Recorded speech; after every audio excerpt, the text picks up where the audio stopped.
Pangasinan Solid North Transit Incorporated, sinampahan ng reklamong sibil sa Quezon City Hall of Justice ng mga naulila ni Philippine Coast Guard personnel Diane Janica Alinas na kasama sa mga nasawi. 50 milyong pisong danyos ang kanilang hinihingi mula sa driver at may-ari ng Pangasinan Solid North Transit Incorporated. Personal na sinamahan ni DOTR Secretary Vince Dizon ng pamilya at kanilang abogado sa paghain ng reklamo.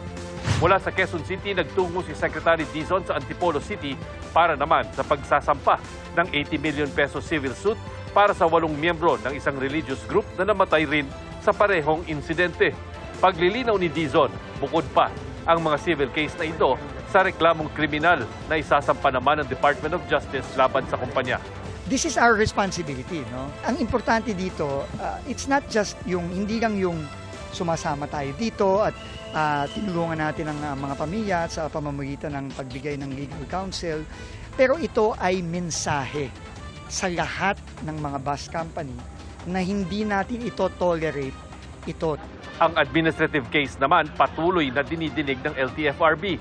Sinusubukan pa ng GMA Integrated News na makuna ng pahayag ang kampo ng Solid North tungkol sa mga inihaing reklamo. Pero dati nang sinabi ng kumpanya na handa silang harapin ang pananagutan dahil sa aksidente. May 1 nang mangyari ang malagim na aksidente sa toll plaza ng SCTEX na isinisisi sa nakatulog umanong driver ng Pangasinan Solid North habang nagmamaneho. Driver's license ng SUV driver na nakapatay ng 2 individual sa NAIA Terminal 1 ni-revoke ng 4 na taon. Ayon sa Land Transportation Office, napatunayan nilang guilty sa reckless driving ang SUV driver na mula sa Batangas.